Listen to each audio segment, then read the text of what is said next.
मैं आचार्य के एस शास्त्री वास्तु एवं ज्योतिषाचार फलित सिद्धांत में जैसी हमारी चर्चा चल रही है कि ज्योतिष को सरल तरीके से कैसे सीखें, उसमें आज अध्याय लेसन नंबर 53 पर हम पहुंच चुके हैं। और 53 में हम आज चर्चा जो करेंगे वो कर्क लगन की करेंगे। लगन में कौन सी राशि उदय हो रही है उसकी चर्चा करेंगे और उस राशि के आधार पर, उस लगन के आधार पर उस कुंडली में कौन कौन से ग्रह शुभ होते हैं, कौन से अशुभ होते हैं, ये अब आप समझ पा रहे होंगे, क्योंकि हमने मेष लगन बता दिया, वृष बता दिया, मिथुन बता दिया। आज चौथी लगन हमारी चल रही है। 12 लगन तक बताऊंगा और आसानी होता चला जाएगा। मैं बहुत सरल तरीके से मैंने आपको बता चुका हूँ इनके बारे में। अब पॉइंट पे अपने पे आते हैं हम कि जो हमने लिखा है सिद्धांत में कि लग्नेश सदैव शुभ होता है। तो कर्क राशि का जो स्वामी है वो कौन होता है? वो चंद्रमा होता है। काउंटिंग यहीं से होती है, शुरुआत यहीं से होती है। ये जातक का शरीर है, इसका पूरे शरीर पर इस लगन का ही प्रभाव होता है, ये स्वयं है वो। तो चंद्रमा लगने सदैव शुभ होता है, यहाँ शुभ। अब आती है बात दूसरी, त्रिकोण की। त्रिकोण के स्वामी कौन हो गए? 5वें भाव के स्वामी हुए मंगल, क्योंकि यहाँ राशि कौन सी है? वृश्चिक राशि है। वृश्चिक के स्वामी मंगल होते हैं। वृश्चिक की दूसरी राशि कहाँ गई? त्रिकोण में। एक सिद्धांत लिख लीजिए आप, पारस्परिक सिद्धांत है कि जो ग्रह त्रिकोण का भी स्वामी हो और केंद्र का भी स्वामी हो तो वो ग्रह योग कारक हो जाता है, योगकारी माना जाता है उसको, वो श्रेष्ठ फल देता है। इसलिए मंगल भी यहाँ पर शुभ ग्रह की कैटेगरी में, या हम कहें उसको योगकारी ग्रह माना जाएगा, तो योगकारी ही ग्रह रहेगा। तीसरी बात, तीसरा भाव कौन सा है? वो 9वां भाव। 9वें भाव के स्वामी भी शुभ होते हैं। तो इसको हम, मीन राशि है वहाँ पर, मीन के स्वामी हो गए गुरु, तो हमने गुरु को भी यहाँ लिख दिया। शास्त्र के नियम से हम देखें तो छठे बुरे भाव का भी वो मालिक है। ये अच्छा भाव नहीं कहा गया, छठा, 8वां और 12वां बताएंगे इसके बाद में। तो ये जो है वो अच्छा नहीं माना जाता, तो इसकी शुभता में कहीं कमी रहेगी, ये हम आगे तारतम्य से बताएंगे। तो ये मिश्रित ही फल देगा, क्योंकि यहाँ बुरा है यहाँ अच्छा है। तो जैसे जितना कितना कितना देगा ये हम फलित करेंगे जब बताएंगे आपको, लेकिन ये शुभ ही फल देगा ये मानते हैं, क्योंकि ये शुभ ग्रह है और लग्न इसका ये मित्र भी है। मंगल भी इसका मित्र है और ये भी चंद्रमा का मित्र है। समझ में आई होगी बात। मित्रता भी जरूर देखनी चाहिए, मित्रता भी जब नहीं होगी तो उस फल कहाँ से देगा ग्रह। अब थोड़ा सा हम और बताए चलते हैं, जो जो चीज़ें बता रहे हैं, एक एक दो चीज़ें बीच में लेते चलेंगे और आप समझते रहेंगे उसको। तीसरी बात बताई केंद्र की। केंद्र के स्वामी शुभ हैं तो शुभ, अशुभ हैं तो अशुभ फल को खो देते हैं, अर्थात वो अपना शुभ फल नहीं देते और अशुभ फल नहीं देते। तो ये सम हो जाते हैं। तो शुक्र कैसा हो गया? यहाँ से सम हो गया। शुक्र यहाँ से कैसा हो गया? सम हो गया। तो हम यहाँ सब शुक्र को सम में लिख देते हैं। ठीक, ये बात केवल हम केंद्र की बात कर रहे हैं इस समय। अब आते हैं हम यहाँ पर, तो शनि यहाँ से भी शुभ वो सम हो गया, लेकिन इस भाव को सम के साथ हम क्या मानते हैं? मारक मानते हैं। तो हम सम में तो लिख देंगे इसको, लेकिन ये हम मारक ही रहेगा। मारक हमेशा अशुभ होता है, तो हम शनि को अपना यहाँ लिख देते हैं पहले ही। समझ में आई बात? दूसरा भाव और 7वां भाव मारक भाव कहा गया है, तो इसलिए हम यहाँ पर उसको मार्केश में लिख दिया। सम लिखते तो यहाँ लिखते इसको, लेकिन सम का कोई औचित्य नहीं है।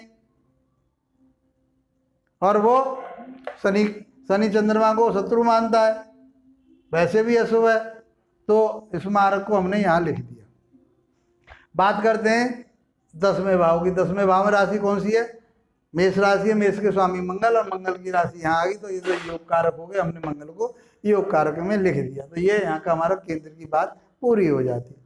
अब बात करते हैं चौथे नंबर पर त्रिक भाव की। त्रिक कौन सा है? 6, 8 और 12वां भाव। छठे में कौन है? गुरु, गुरु की बात हो गई। आठवें में कौन है? शनि, बुरा प्रभाव देंगे। अष्टमेश है और यहाँ से ये मार्केश हो गए, तो इसको हमने शनि को मार्केश में लिख दिया। अब बात किसकी करें? 12वें भाव की। त्रिक भाव में 12वें भाव के स्वामी कौन हो गए? बुध। बुध कैसे हो गए? यहाँ से अशुभ। और बुध दूसरी राशि कहाँ पर है इसकी? ये यहाँ पर है त्रिशुडाय में। यहाँ से हम लिख दें उनको, यहाँ से लिखें अशुभ, तो अशुभ की में लिख देते हैं। चलो जी, यहाँ बुध को हम।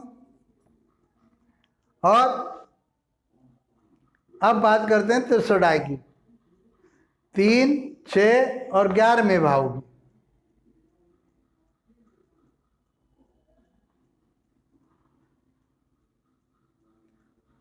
यहाँ पे कौन सी राशि हुई? तीसरे भाव में कन्या राशि हुई। ये बुध की राशि होगी। यहाँ से शुभ और यहाँ से अशुभ, तो कैसे हो गए? ये शुभ और अशुभ मिलकर के सम हो गए। तो बुध को हम यहाँ से कैंसिल कर देते हैं और इसको बुध को हम यहाँ सम की कैटेगरी में लिख देते हैं। अब देखिए, तारतम्य बैठाल के चल रहे, तब हम निर्णय ले रहे हैं। मैंने एक अलग अलग जैसे जैसे आ रहा था वैसे लिख रहा हूँ, लेकिन अब तारतम्य इसके आधार पर देखा। अब आ जाते हैं गुरु पर, छठे भाव में। तो गुरु को भी ऐसे ही देखेंगे, तो यहाँ से अशुभ हो गया और यहाँ से शुभ हो गया, तो ये लगभग मिश्रित फल देगा। ये शुभ भी है क्योंकि यहाँ के स्वामी शुभ होते हैं तो शुभ, और अशुभ होते हैं तो अशुभ फल देते हैं। तो यहाँ तो शुभ हो गया, यहाँ से अशुभ हो गया, तो ये सब में आ गया। यहाँ से ये शुभ है और यहाँ से भी शुभ है, तो लगभग, लेकिन बुरा भाव तो है ही है, यहाँ का तो प्रभाव देगा ही देगा, जिसका मालिक है वो।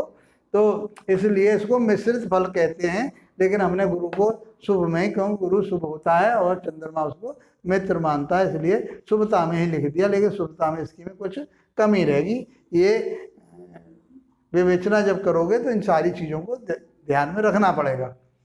अब कौन रह गए? शुक्र। 11वें भाव के मालूम, तीसरे के हो गए, छठे के हो गए और 11वें भाव के। त्रिशुडाई की बात चल रही है, तो यहाँ के शुक्र हो गए। तो शुक्र यहाँ से तो शुभ हो गया, क्योंकि शुभ है तो शुभ, अशुभ है तो अशुभ, तो शुभ हो गया। यहाँ से कैसा शुक्र लिखा हमने? सम लिखा है, तो सम हो गया, तो शुभ और अशुभ कैसा हो गया? शुभ हो गया।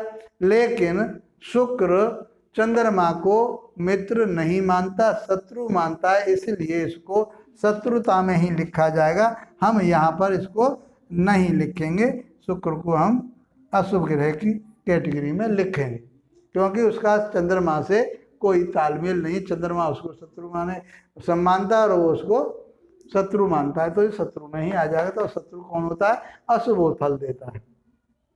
अब रहेगी मारक की बात, लगन की बात होगी, त्रिकोण की बात होगी, केंद्र की बात होगी, त्रिक की बात हो गई, त्रिशुडाई की बात हो गई।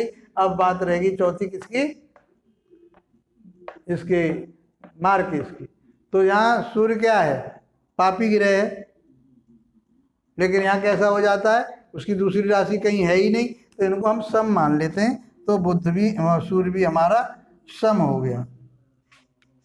यहाँ शनि को हमने मारक के भाव में लिख ही दिया है। इस प्रकार से हमने ये कर्क लगन की कुंडली में ग्रहों का शुभाशुभ फल बताया। अब फल वो कैसा देंगे, कैसे लेंगे? ग्रह ये शुभ हो गए। अब ये मान के चले शुभ में कौन कौन से हो गए? चंद्र, मंगल, गुरु, ये शुभ ग्रह हो गए, क्योंकि ये त्रिकोण के स्वामी हैं। लग्नेश भी है, तो ये शुभ। अच्छा, उसके बाद में इनके बारे में बात हमारी होगी, तो अशुभ में कौन आया? ये शुक्र आया, तो शुक्र इसका मित्र नहीं है, ना इसको मित्र मानता है। सब में कौन आगे? बुध और सूर्य आगे, कि ज़्यादा ना अच्छा फल देंगे ना बुरा फल देंगे। मारक भाव में हमारा शनि हो गया, ये शनि मार्केश हो गया, जो भी कष्ट देगा वो शनि देगा। शुभ ग्रहों में शुभ ग्रह की जब दशा अंतरदशा चलेगी तो वो शुभ परिणाम देंगे। अब शुभ ग्रह की महादशा में पापी ग्रह की या अशुभ ग्रह की अंतरदशा आ जाएगी तो वो हानिप्रद रहेगी। यदि हम शुभ ग्रह में सम ग्रह की अंतरदशा आ जाएगी तो वो न्यूट्रल फल देगी, सामान्य फल देगी, ना वो शुभ फल देगी ना अशुभ फल देगी। यदि मार्केश की दशा इसमें आ जाती है तो वो अनिष्टकारी होगी और आपके लिए अशुभ फल देगी। वो क्या क्या चीज़ देंगे वो जब हम विश्लेषण करेंगे वहाँ आपको आसानी से इसी तरह से बता पाएंगे। मित्रों, ये फलित सिद्धांत आपको लाभप्रद हो रहा होगा, आप इसका लाभ उठा रहे होंगे, सीख पा रहे होंगे। तो मैं आपसे आशा करता हूँ कि आप इसको लाइक कीजिए, शेयर कीजिए और सब्सक्राइब अवश्य कीजिए। इसके साथ आप लोगों का धन्यवाद। नमस्कार।